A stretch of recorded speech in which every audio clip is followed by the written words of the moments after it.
The 40th Law. Despise the free lunch. Judgment. What is offered for free is dangerous. It usually involves either a trick or a hidden obligation. What has worth is worth paying for. By paying your own way, you stay clear of gratitude, guilt, and deceit. It is also often wise to pay the full price. There is no cutting corners with excellence. Be lavish with your money and keep it circulating, for generosity is a sign and a magnet for power. Money and power. In the realm of power, everything must be judged by its cost, and everything has a price. What is offered for free or at bargain rates often comes with a psychological price tag, complicated feelings of obligation, compromises with quality, the insecurity those compromises bring, on and on. The powerful learn early to protect their most valuable resource, independence and room to maneuver. By paying the full price, they keep themselves free of dangerous entanglements and worries. Being open and flexible with money also teaches the value of strategic generosity, a variation on the old trick of giving when you are about to take. By giving the appropriate gift, you put the recipient under obligation. Generosity softens people up to be deceived. By gaining a reputation for liberality, you win people's admiration while distracting them from your power plays. By strategically spreading your wealth, you charm the other courtiers, creating pleasure and making valuable allies.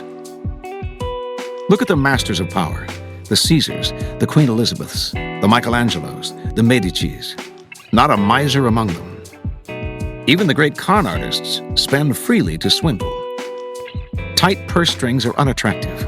When engaged in seduction, Casanova would give completely not only of himself, but of his wallet.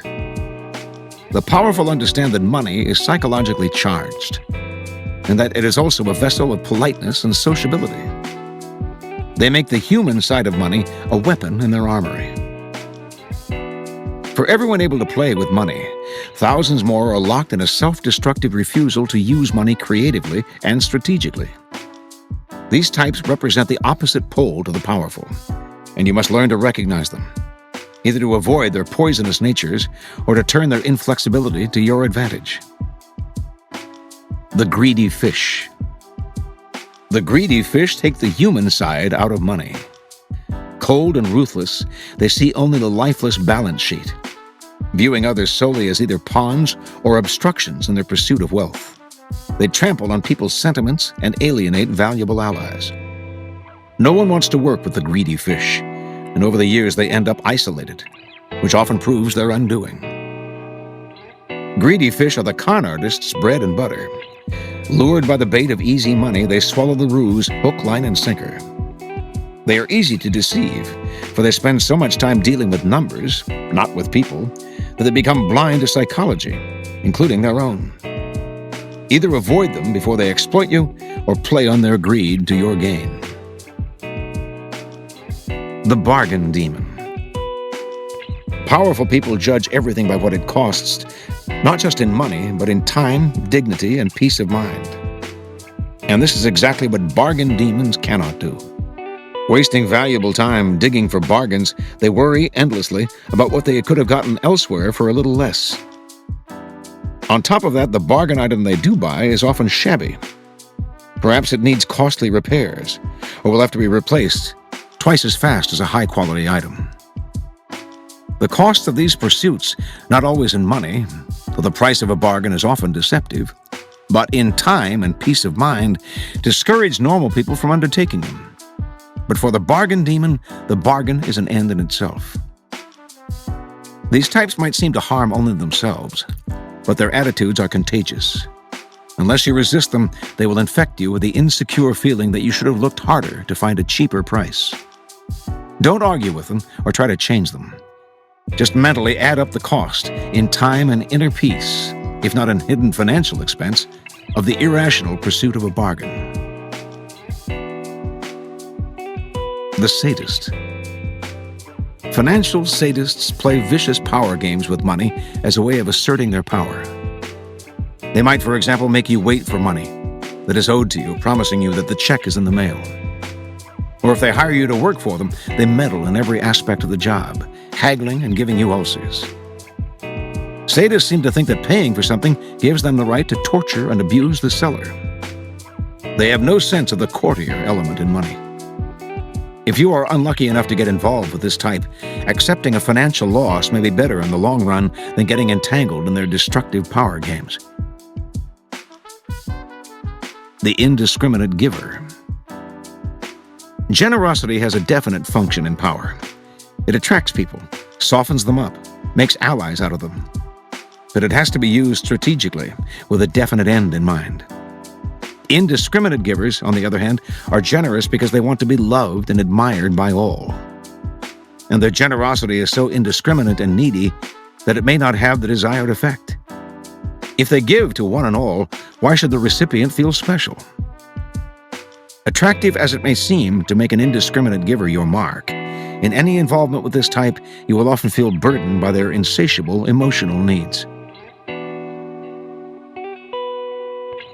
Transgressions of the law. Transgression number 1. After Francisco Pizarro conquered Peru in 1532, gold from the Incan Empire began to pour into Spain, and Spaniards of all classes started dreaming of the instant riches to be had in the New World. The story soon spread of an Indian chief to the east of Peru who once each year would ritually cover himself in gold dust and dive into a lake. Soon word of mouth transformed El Dorado, the Golden Man, into an empire called El Dorado. Wealthier than the Incan, where the streets were paved and the buildings inlaid with gold. This elaboration of the story didn't seem implausible, for surely a chief who could afford to waste gold dust in a lake must rule a golden empire. Soon Spaniards were searching for El Dorado all over northern South America. In February of 1541, the largest expedition yet in this venture, led by Pizarro's brother Gonzalo, left Quito in Ecuador. Resplendent in their armors and colorful silks, 340 Spaniards headed east, along with 4,000 Indians to carry supplies and serve as scouts. 4,000 swine, dozens of llamas, and close to 1,000 dogs. But the expedition was soon hit by torrential rain, which rotted its gear and spoiled its food. Meanwhile, as Gonzalo Pizarro questioned the Indians they met along the way, those who seemed to be withholding information, or who had not even heard of the fabulous kingdom, he would torture and feed to the dogs.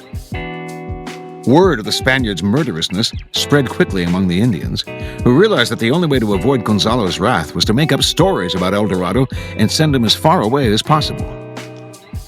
As Gonzalo and his men followed the leads the Indians gave them then, they were only led farther into deep jungle. The explorers' spirits sagged. Their uniforms had long since shredded. Their armor rusted and they threw it away. Their shoes were torn to pieces, forcing them to walk barefoot. The Indian slaves they had set out with had either died or deserted them. They had eaten not only the swine, but the hunting dogs and llamas. They lived on roots and fruit. Realizing that they could not continue this way, Pizarro decided to risk river travel, and a barge was built out of rotting wood.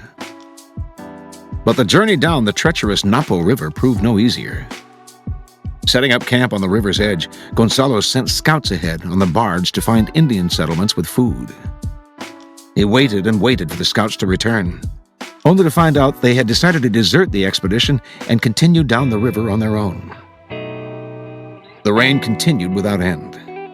Gonzalo's men forgot about El Dorado. They wanted only to return to Quito.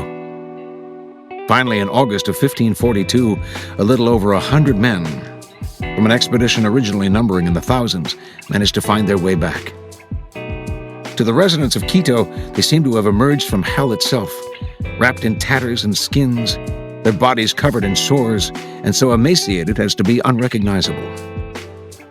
For over a year and a half, they had marched in an enormous circle, 2,000 miles by foot. The vast sums of money invested in the expedition had yielded nothing. No sign of El Dorado and no sign of gold. Interpretation. Even after Gonzalo Pizarro's disaster, the Spaniards launched expedition after expedition in search of El Dorado. And like Pizarro, the conquistadors would burn and loot villages, torture Indians, endure unimaginable hardships, and get no closer to gold. The money they spent on such expeditions cannot be calculated.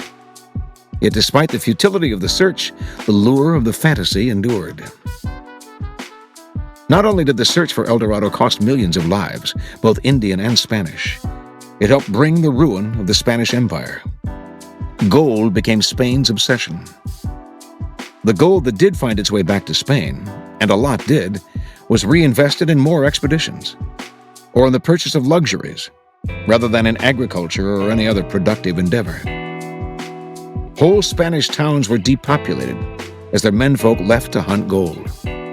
Farms fell into ruin, and the army had no recruits for its European wars.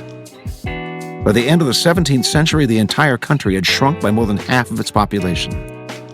The city of Madrid had gone from a population of 400,000 to 150,000. With diminishing returns from its efforts over so many years, Spain fell into a decline from which it never recovered.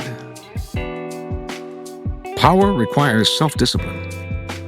The power of wealth, particularly easy, sudden wealth, plays havoc with the emotions. The suddenly rich believe that more is always possible. The free lunch, the money that will fall into your lap, is just around the corner. In this delusion, the greedy neglect everything power really depends on: self-control, the goodwill of others, and so on. Understand, with one exception, death, no lasting change in fortune comes quickly. Sudden wealth rarely lasts, for it is built on nothing solid. Never let lust for money lure you out of the protective and enduring fortress of real power. Make power your goal, and money will find its way to you. Leave El Dorado for suckers and fools. Transgression number 2. In the early 18th century, no one stood higher in English society than the Duke and Duchess of Marlborough. The Duke, having led successful campaigns against the French, was considered Europe's premier general and strategist. And his wife, the Duchess, after much maneuvering, had established herself as the favorite of Queen Anne, who became ruler of England in 1702. In 1704, the Duke's triumph at the Battle of Blenheim made him the toast of England. And to honor him, the Queen awarded him a large plot of land in the town of Woodstock, and the funds to create a great palace there. Calling his planned home the Palace of Blenheim, the Duke chose as his architect the young John Vanbrugh, a kind of Renaissance man who wrote plays as well as designed buildings. And so construction began in the summer of 1705 with much fanfare and great hopes. Vanbrugh had a dramatist's sense of architecture. His palace was to be a monument to Marlborough's brilliance and power, and was to include artificial lakes, enormous bridges, elaborate gardens, and other fantastical touches. From day one, however, the Duchess could not be pleased. She thought Vanbrugh was wasting money on yet another stand of trees. She wanted the palace finished as soon as possible. The Duchess tortured Vanbrugh and his workmen on every detail. She was consumed with petty matters. Although the government was paying for Blenheim, she counted every penny. Eventually, her grumbling about Blenheim and other things, too, created an irreparable rift between her and Queen Anne, who in 1711 dismissed her from the court, ordering her to vacate her apartments at the royal palace. When the Duchess left, fuming over the loss of her position and also of her royal salary, she emptied the apartment of every fixture down to the brass doorknobs. Over the next 10 years, work on Blenheim would stop and start as the funds became harder to procure from the government. The Duchess thought Vanbrugh was out to ruin her. She quibbled over every carload of stone and bushel of lime, counted every extra yard of iron railing or foot of wainscot, hurling abuse at the wasteful workmen, contractors, and surveyors. Marlborough, old and weary, wanted nothing more than to settle into the palace in his last years. But the project became bogged down in a swamp of litigation. The workmen suing the Duchess for wages, the Duchess suing the architect right back. In the midst of this interminable wrangling, the Duke died. He had never spent a night in his beloved Blenheim. After Marlborough's death, it became clear that he had a vast estate worth over £2 million, more than enough to pay for finishing the palace. But the Duchess would not relent. She held back Vanbragh's wages as well as the workmen's, and finally had the architect dismissed. The man who took his place finished Blenheim in a few years, following Vanbragh's designs to the letter. Vanbrugh died in 1726, locked out of the palace by the Duchess, unable to set foot in his greatest creation. Foreshadowing the Romantic movement, Blenheim had started a whole new trend in architecture, but had given its creator a 20-year nightmare. Interpretation. For the Duchess of Marlborough, money was the way to play sadistic power games. She saw the loss of money as a symbolic loss of power. With Vanbrugh, her contortions went deeper still. He was a great artist, and she envied his power to create, to attain fame outside her reach. She may not have had his gifts, but she did have the money to torture and abuse him over the pettiest details, to ruin his life. This kind of sadism, however, bears an awful price. It made construction that should have lasted 10 years take 20. It poisoned many a relationship, alienated the Duchess from the court, deeply pained the Duke, who wanted only to live peacefully at Blenheim, created endless lawsuits, and took years off Vanbragh's life. Finally, too, posterity had the last word. Vanbrugh is recognized as a genius, while the Duchess is forever remembered for her consummate cheapness. The powerful must have grandeur of spirit. They can never reveal any pettiness, and money is the most visible arena in which to display either grandeur or pettiness. Best spend freely, then, and create a reputation for generosity, which in the end will pay great dividends. Never let financial details blind you to the big picture of how people perceive you. Their resentment will cost you in the long run. And if you want to meddle in the work of creative people under your hire, at least pay them well. Your money will buy their submission better than your displays of power. Observances of the law. Observance number 1. Pietro Aretino, son of a lowly shoemaker, had catapulted himself into fame as a writer of biting satires. But like every Renaissance artist, he needed to find a patron who would give him a comfortable lifestyle while not interfering with his work. In 1528, Aretino decided to attempt a new strategy in the patronage game. Leaving Rome, he established himself in Venice, where few had heard of him. He had a fair amount of money he had managed to save, but little else. Soon after he moved into his new home, however, he threw open its doors to rich and poor, regaling them with banquets and amusements. He befriended each and every gondolier, tipping them royally. In the streets, he spread his money liberally, giving it away to beggars, orphans, washerwomen. Among the city's commoners, word quickly spread that Aretino was more than just a great writer. He was a man of power, a kind of lord. Artists and men of influence soon began to frequent Aretino's house. Within a few years, he made himself a celebrity. No visiting dignitary would think of leaving Venice without paying him a call. His generosity had cost him most of his savings, but had bought him influence and a good name, a cornerstone in the foundation of power. Since in Renaissance Italy, as elsewhere, the ability to spend freely was the privilege of the rich, the aristocracy thought Aretino had to be a man of influence, since he spent money like one. And since the influence of a man of influence is worth buying, Aretino became the recipient of all sorts of gifts and monies. Dukes and duchesses, wealthy merchants, and popes and princesses competed to gain his favor, and showered him with all kinds of presents. Aretino's spending habits, of course, were strategic, and the strategy worked like a charm. But for real money and comfort, he needed a great patron's bottomless pockets. Having surveyed the possibilities, he eventually set his sights on the extremely wealthy Marquis of Mantua, and wrote an epic poem that he dedicated to the Marquis. This was a common practice of writers looking for patronage. In exchange for a dedication, they would get a small stipend, enough to write yet another poem, so that they spent their lives in a kind of constant servility. Aretino, however, wanted power, not a measly wage. He might dedicate a poem to the Marquis, but he would offer it to him as a gift, implying by doing so that he was not a hired hack looking for a stipend, but that he and the Marquis were equals. Aretino's gift-giving didn't stop there. As a close friend of two of Venice's greatest artists, the sculptor Jacopo Sansovino and the painter Titian, he convinced these men to participate in his gift-giving scheme. Aretino had studied the Marquis before going to work on him, and knew his taste inside and out. He was able to advise Sansovino and Titian what subject matter would please the Marquis most. When he then sent a Sansovino sculpture and a Titian painting to the Marquis as gifts from all three of them, the man was beside himself with joy. Over the next few months, Aretino sent other gifts: swords, saddles, the glass that was a Venetian specialty, things he knew the Marquis prized. Soon he, Titian, and Sansovino began to receive gifts from the Marquis in return. And the strategy went further. When the son-in-law of a friend of Aretino's found himself in jail in Mantua, Aretino was able to get the Marquis to arrange his release. Aretino's friend, a wealthy merchant, was a man of great influence in Venice. By turning the goodwill he had built up with the Marquis to use, Aretino had now bought this man's indebtedness too, and he in turn would help Aretino when he could. The circle of influence was growing wider.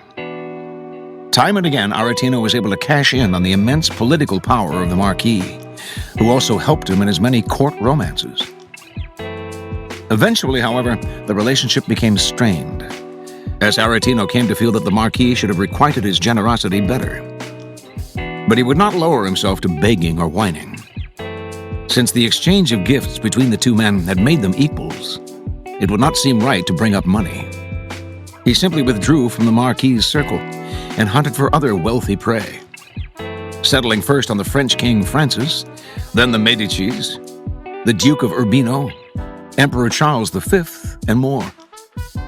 In the end, having many patrons meant he didn't have to bow to any of them, and his power seemed comparable to that of a great lord. Interpretation. Aretino understood two fundamental properties of money. First, that it has to circulate to bring power. What money should buy is not lifeless objects, but power over people. By keeping money in constant circulation, Aretino bought an ever-expanding circle of influence that in the end more than compensated him for his expenses. Second, Aretino understood the key property of a gift. To give a gift is to imply that you and the recipient are equals at the very least, or that you are the recipient's superior. A gift also involves an indebtedness or obligation. When friends, for instance, offer you something for free, you can be sure they expect something in return, and that to get it, they are making you feel indebted. The mechanism may or may not be entirely conscious on their part, but this is how it works. Aretino avoided such encumbrances on his freedom. Instead of acting like a menial who expects the powerful to pay his way in life, he turned the whole dynamic around. Instead of being indebted to the powerful, he made the powerful indebted to him. This was the point of his gift-giving, a ladder that carried him to the highest social levels. By the end of his life, he had become the most famous writer in Europe. Understand, money may determine power relationships, but those relationships need not depend on the amount of money you have. They also depend on the way you use it. Powerful people give freely, buying influence rather than things. If you accept the inferior position because you have no fortune yet, you may find yourself in it forever. Play the trick that Aretino played on Italy's aristocracy. Imagine yourself an equal.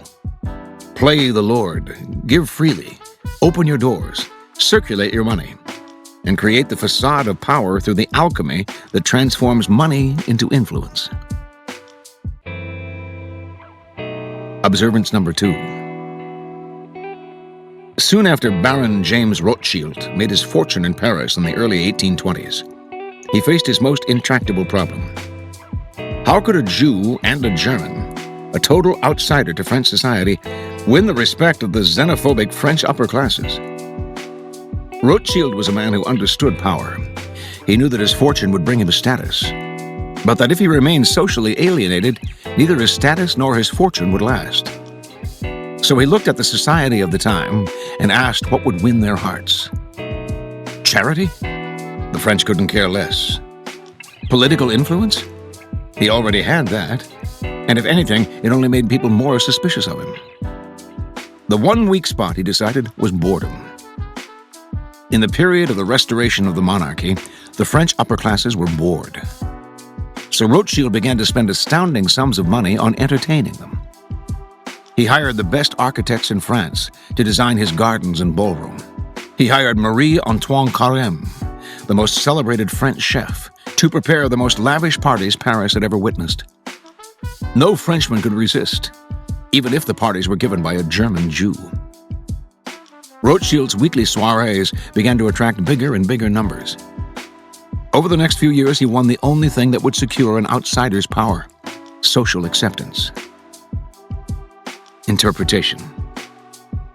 Strategic generosity is always a great weapon in building a support base, particularly for the outsider.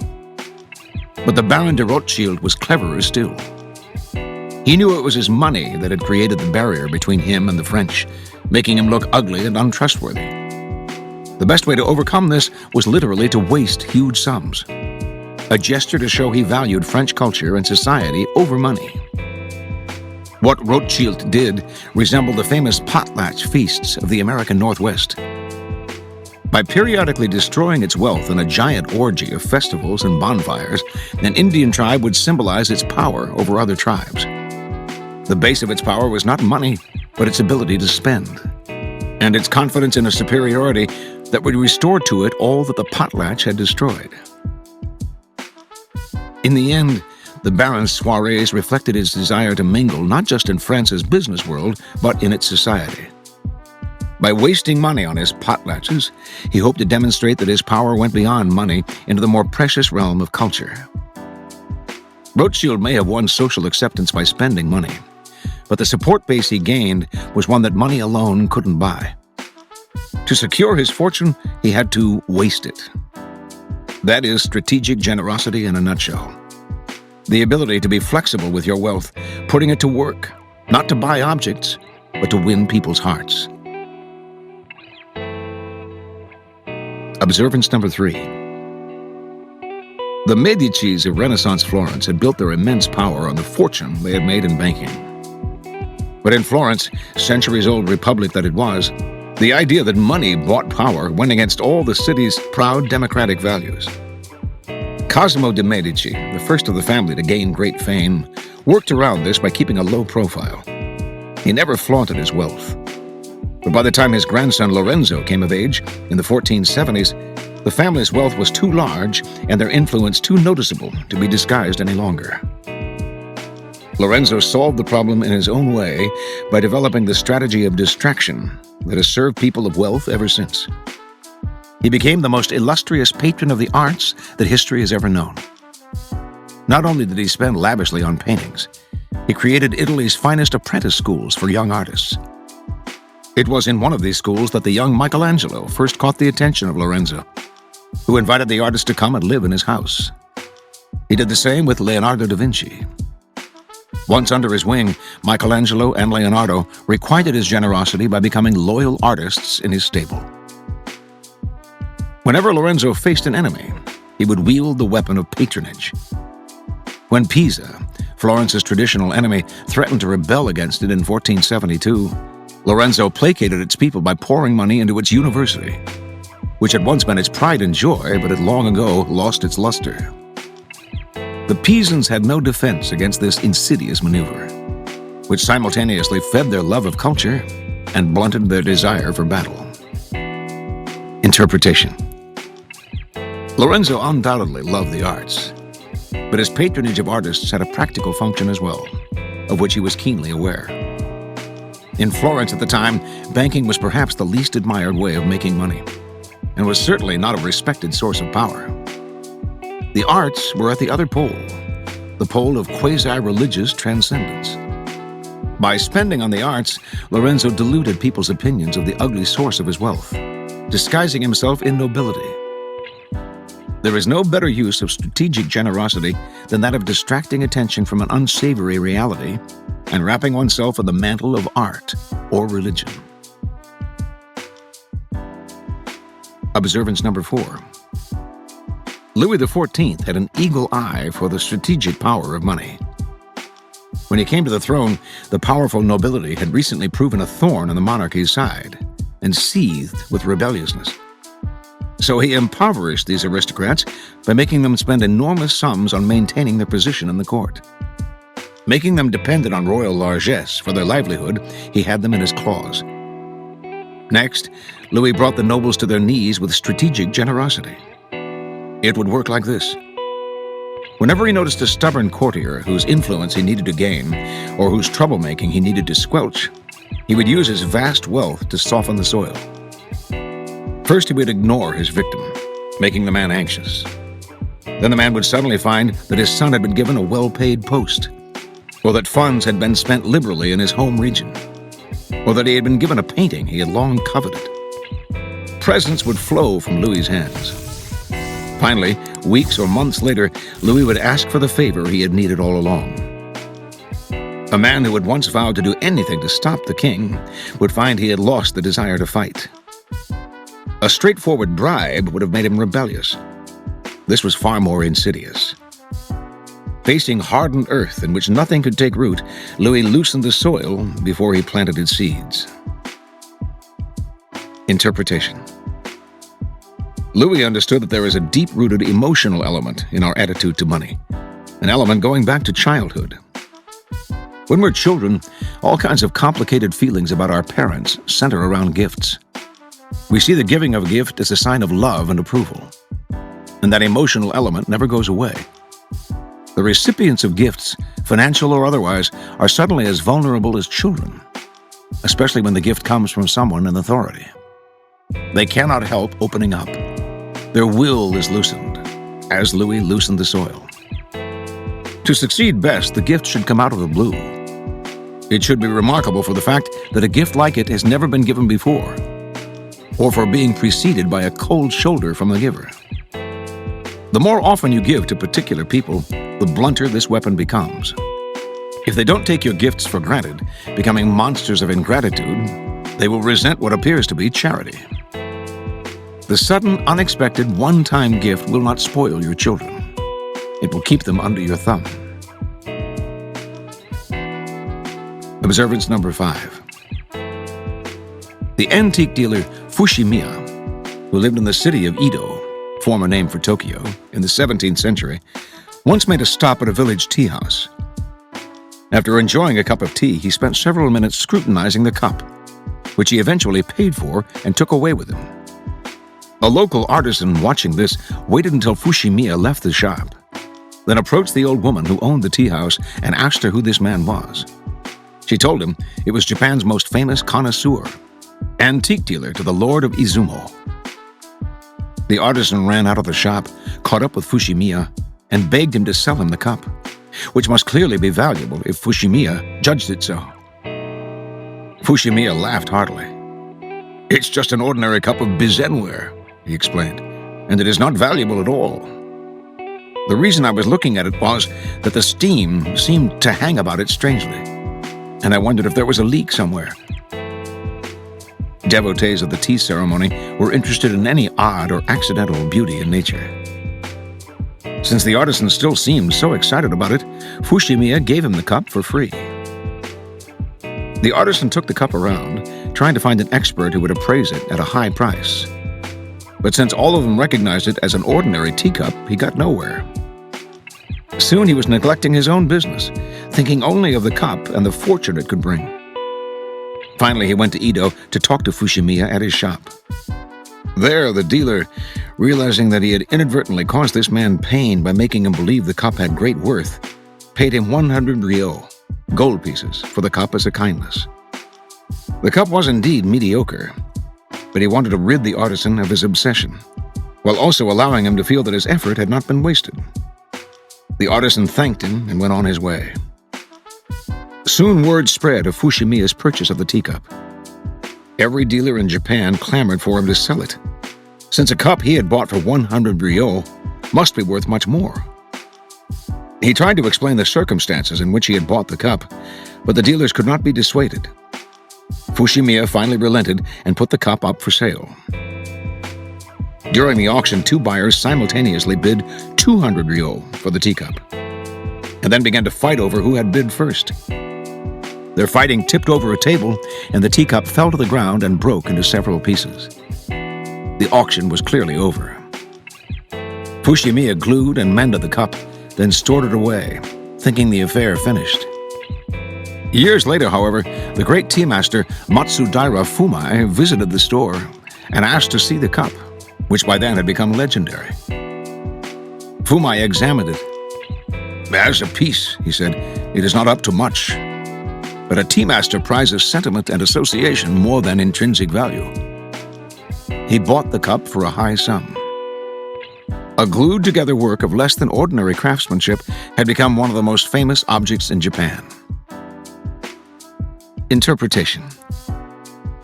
The story shows, first, an essential aspect of money, that it is humans who have created it, and humans who instill it with meaning and value. Second, with objects as with money, what the courier most values are the sentiments and emotions embedded in them. These are what make them worth having. The lesson is simple. The more your gifts and your acts of generosity play with sentiment, the more powerful they are. The object or concept that plays with a charged emotion or hits a chord of sentiment has more power than the money you squander on an expensive yet lifeless present. Observance number 6. Akimoto Susutomo, a wealthy adherent of the tea ceremony, once gave his page 100 ryo, gold pieces, and instructed him to purchase a tea bowl offered by a particular dealer. When the page saw the bowl, he doubted it was worth that much, and after much bargaining got the price reduced to 95 ryo. Days later, after Susutomo had put the bowl to use, the page proudly told him what he had done. "What an ignoramus you are," replied Susutomo. "A tea bowl that anyone asks 100 pieces of gold for can only be a family heirloom. And a thing like that is only sold when the family is pressed for money. And in that case, they will be hoping to find someone who will give them even 150 pieces for it. So what sort of fellow is it who does not consider their feelings? Quite apart from that, a curio that you give 100 ryo for is something worth having, but one that has only cost 95 gives a mean impression. So never let me see that tea bowl again." And he had the bowl locked away and never took it out. Interpretation. When you insist on paying less, you may save your 5 ryo, but the insult you cause and the cheap impression you create will cost you in reputation, which is the thing the powerful prize above all. Learn to pay the full price. It will save you a lot in the end. Observance number 7. Sometime near the beginning of the 17th century in Japan, a group of generals whiled away the time before a big battle by staging an incense-smelling competition. Each participant anteed up a prize for the contest's winners: bows, arrows, saddles, and other items a warrior would covet. The great lord Date Masamune happened to pass by and was induced to participate. For a prize, he offered the gourd that hung from his belt. Everyone laughed, for no one wanted to win this cheap item. A retainer of the host finally accepted the gourd. When the party broke up, however, and the generals were chatting outside the tent, Masamune brought over his magnificent horse and gave it to the retainer. "There," he said, "a horse has come out of the gourd." The stunned generals suddenly regretted their scorn at Masamune's gift. Interpretation. Masamune understood the following. Money gives its possessor the ability to give pleasure to others. The more you can do this, the more you attract admiration. When you can make a horse come out of a gourd, you give the ultimate demonstration of your power. Reversal. The powerful never forget that what is offered for free is inevitably a trick. Friends who offer favors without asking for payment will later want something far dearer than the money you would have paid them. The bargain has hidden problems, both material and psychological. Learn to pay, then, and to pay well. On the other hand, this law offers great opportunities for swindling and deception, if you apply it from the other side. Dangling the lure of a free lunch is the con artist's stock in trade. No man was better at this than the most successful con artist of our age, Joseph Wilde, a.k.a. the Yellow Kid. The Yellow Kid learned early that what made his swindles possible was his fellow humans' greed. "This desire to get something for nothing," he once wrote, "has been very costly to many people who have dealt with me and with other con men. When people learn, as I doubt they will, that they can't get something for nothing, crime will diminish, and we shall all live in greater harmony." Over the years, Wilde devised many ways to seduce people with the prospect of easy money. He would hand out free real estate. Who could resist such an offer? And then the suckers would learn they had to pay $25 to register the sale. Since the land was free, it seemed worth the high fee, and the yellow kid would make thousands of dollars on the phony registration. In exchange, he would give his suckers a phony deed. Other times he would tell suckers about a fixed horse race or a stock that would earn 200% in a few weeks. As he spun his stories, he would watch the suckers' eyes open wide at the thought of a free lunch. The lesson is simple. Bait your deceptions with the possibility of easy money. People are essentially lazy and want wealth to fall in their lap rather than to work for it. For a small sum, sell them advice on how to make millions. P.T. Barnum did this later in life. And that small sum will become a fortune when multiplied by thousands of suckers. Lure people in with a prospect of easy money, and you have the room to work still more deceptions on them, since greed is powerful enough to blind your victims to anything. And as the yellow kid said, half the fun is teaching a moral lesson. Greed does not pay.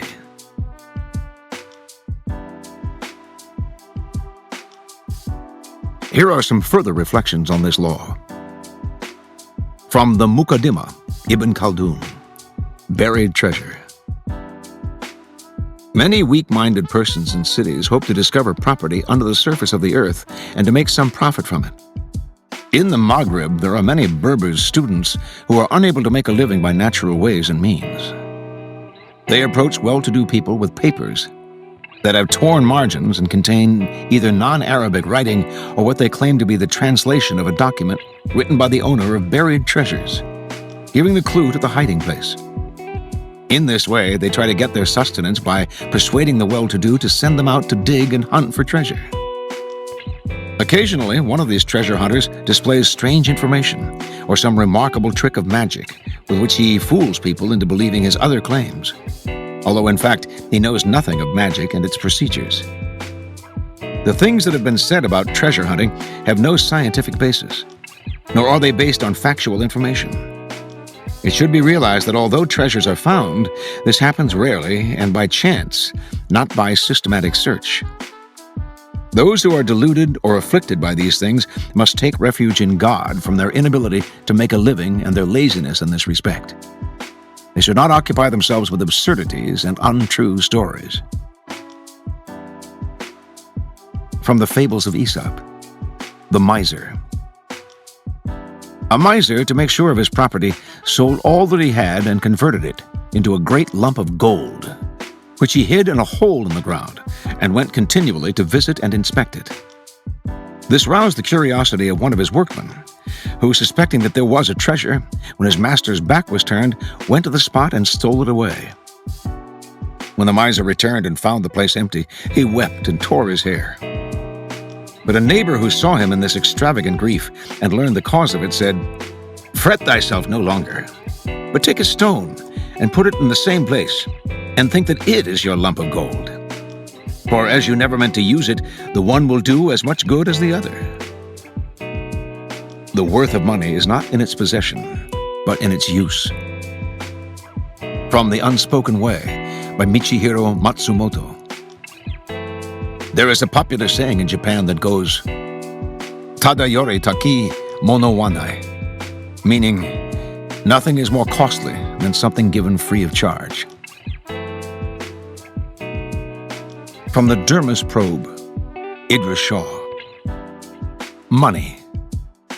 Yusuf ibn Jafar il-Amudi used to take sums of money, sometimes very large ones, from those who came to study with him. A distinguished legalist visiting him once said, "I am enchanted and impressed by your teachings, and I am sure that you are directing your disciples in a proper manner.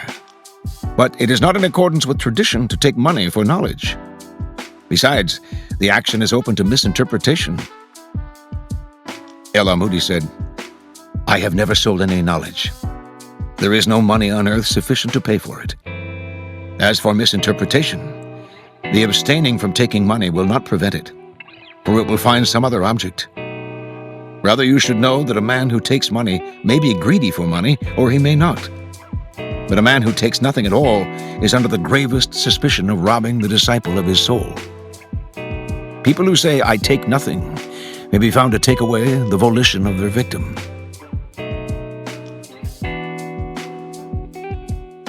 From a Chinese fable, The Man Who Loved Money Better Than Life. In ancient times, there was an old woodcutter who went to the mountain almost every day to cut wood. It was said that this old man was a miser who hoarded his silver until it changed to gold, and that he cared more for gold than anything else in all the world. One day, a wilderness tiger sprang at him, and though he ran, he couldn't escape, and the tiger carried him off in its mouth. The woodcutter's son saw his father's danger and ran to save him if possible. He carried a long knife, and as he could run faster than the tiger, who had a man to carry, he soon overtook them. His father was not much hurt, for the tiger held him by his clothes. When the old woodcutter saw his son about to stab the tiger, he called out in great alarm, "Do not spoil the tiger's skin! Do not spoil the tiger's skin! If you can kill him without cutting holes in his skin, we can get many pieces of silver for it. Kill him, but do not cut his body." While the son was listening to his father's instructions, the tiger suddenly dashed off into the forest, carrying the old man where the son could not reach him, and he was soon killed. From the Book of Government, or Rules for Kings, by Nizam al-Mulk. The story of Moses and Pharaoh. It is written in the histories of the prophets that Moses was sent to Pharaoh with many miracles, wonders, and honors. Now the daily ration for Pharaoh's table was 4,000 sheep, 400 cows, 200 camels, and a corresponding amount of chickens, fish, beverages, fried meats, sweets, and other things. All the people of Egypt and all his army used to eat at his table every day. For 400 years he had claimed divinity and never ceased providing this food. When Moses prayed, saying, "O Lord, destroy Pharaoh," God answered his prayer and said, "I shall destroy him in water, and I shall bestow all his wealth and that of his soldiers on you and your peoples." Several years passed by after this promise, and Pharaoh, doomed to ruin, continued to live in all his magnificence. Moses was impatient for God to destroy Pharaoh quickly, and he couldn't endure to wait any longer.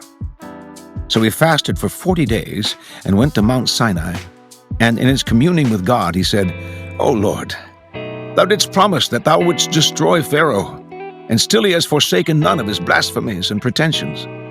So when wilt thou destroy him?" A voice came from the truth, saying, "Oh, Moses, you want me to destroy Pharaoh as quickly as possible. But 1,000 times 1,000 of my servants want me never to do so, because they partake of his bounty and enjoy tranquility under his rule.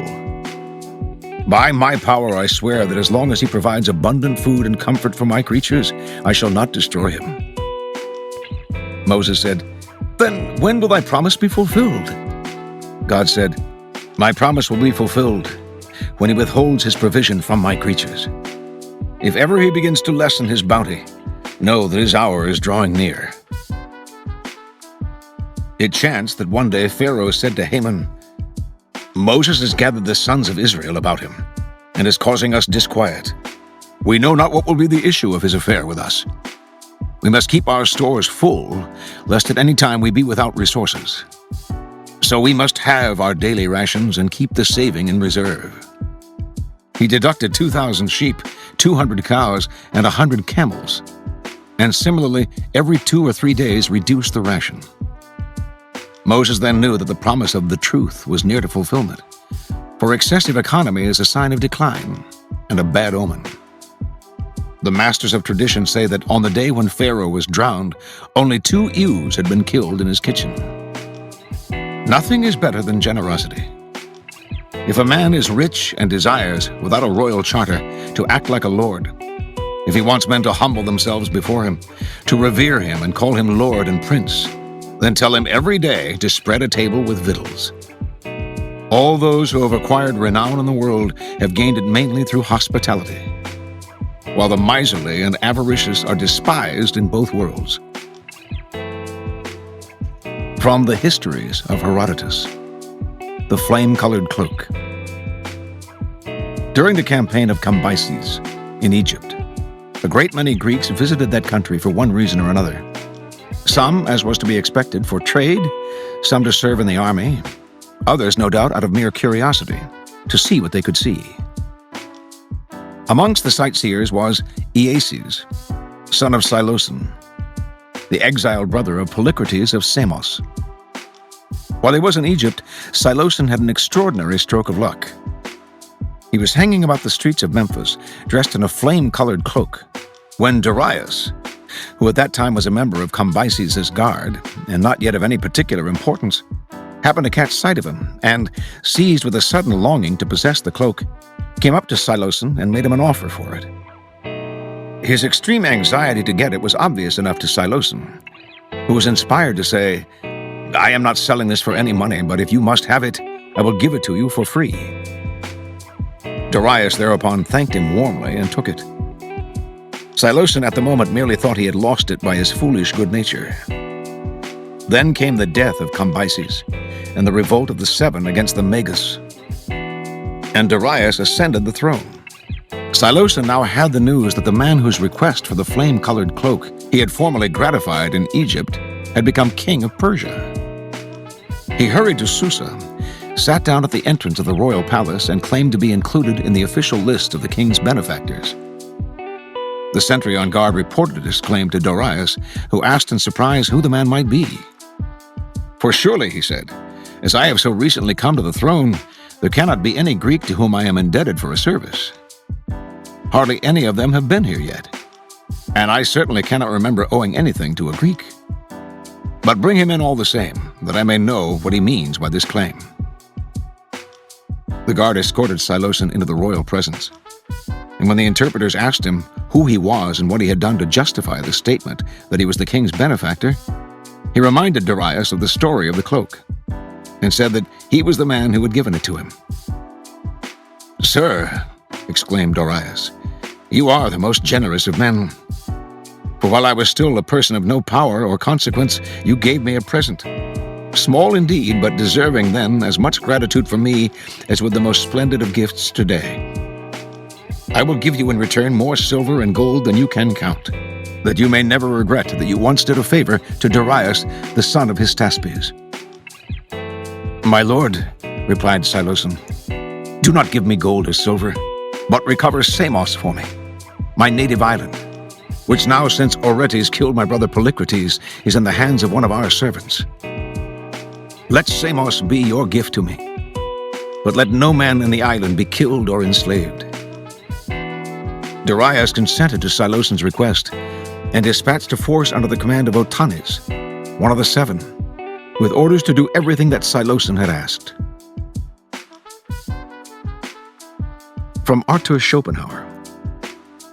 Money is never spent to so much advantage as when you have been cheated out of it, for at one stroke you have purchased prudence. From Han Fei Tzu. A Gift of Fish. Kung Yi Shou, premier of Lu, was fond of fish.